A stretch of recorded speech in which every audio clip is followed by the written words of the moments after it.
Howdy folks, somA here. Coffee and empathy and sunshine today.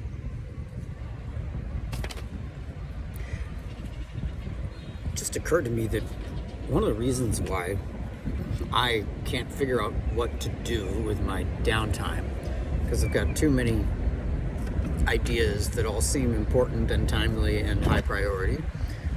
But I can't seem to organize. And I kind of wonder if one of the reasons that we're all kind of confused about what to do, even though we have no shortage of things we need to do and problems we need to address and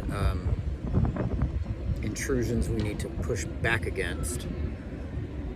But I wonder if the reason is because we all, myself included, want to feel better first before we buckle down and make lists and organize and get to work on those things. And it's understandable, things have been awkward and shitty for years at this point, and we have never talked about it or processed it. We complained a little bit during the pandemic, but we didn't really ever process it. We didn't ever look at it. We didn't ever try to understand it in a new way other than this sucks, when's it going to be over? But here's the unique insight. None of that is really that hard to see if we look at it, and a lot of people are saying that. On the other hand, it does seem that we don't really know what really is the best step to take to come out of that mindset. It's like we want to just go somewhere where we're immediately going to feel better.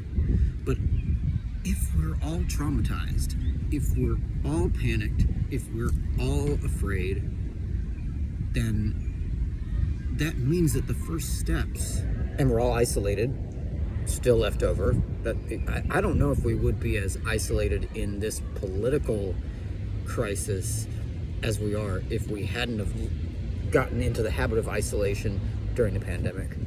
And also if we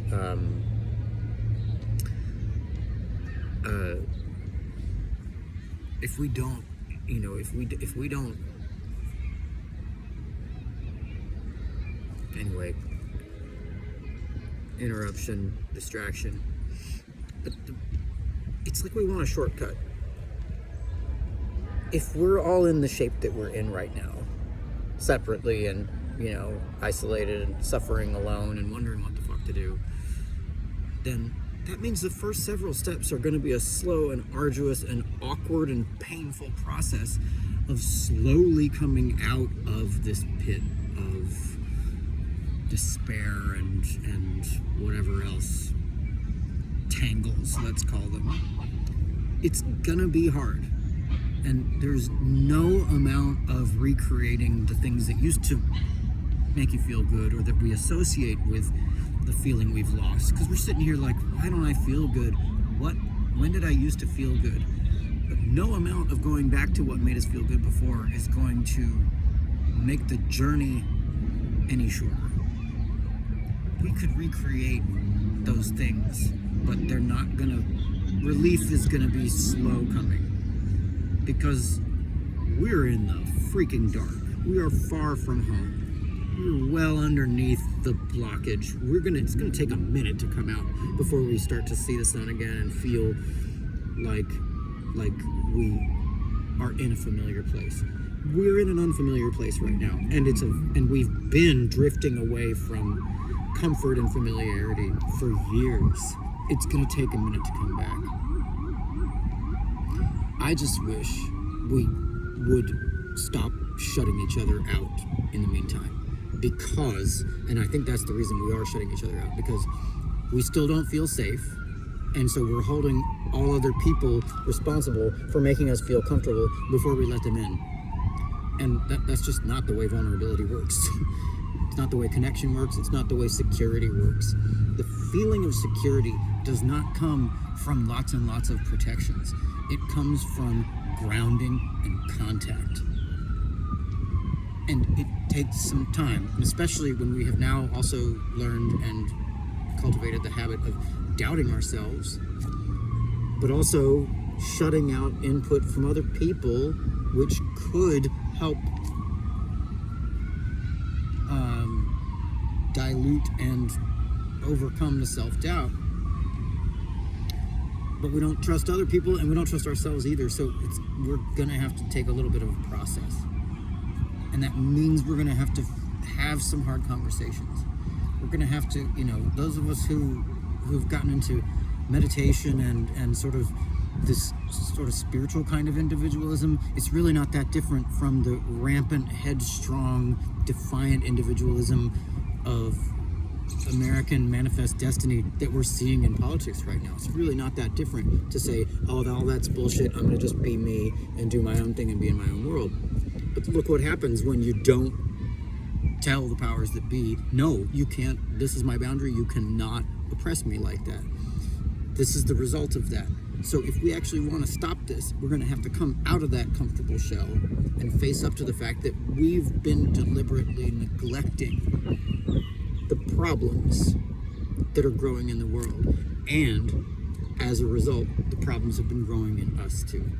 And I call this becoming our enemy.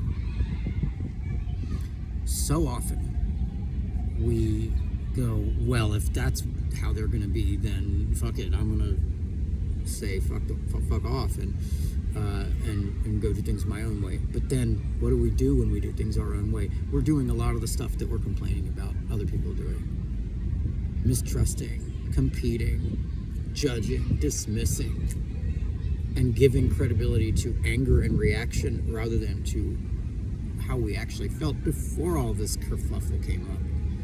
How did we feel? Do we even remember? Are we willing to admit that we don't remember how we felt before all this came crashing down? As for me, I felt skeptical and hopeful. But the things that kept me alive all those years when I was saying, I don't want to play this game, but I wasn't doing it in a separatist kind of way. But I did find that because I didn't have credentials, money, grad school education, people weren't taking me seriously. Now I have a little bit more credibility, but in order to get there, I had to subscribe to the game. And now all of those anxieties are creeping into me too. These are the same things that all my original reasons for just not prioritizing money and work, prioritizing my truth and doing the things that really make me feel like me, like I'm becoming me, like I'm unfolding the way I'm programmed, my inner programming, not programmed from the outside, but my inner nature, which is yet to manifest and unfold and bloom. Just in the same way that the seed contains an entire tree in it, in the form of information. But the process of growth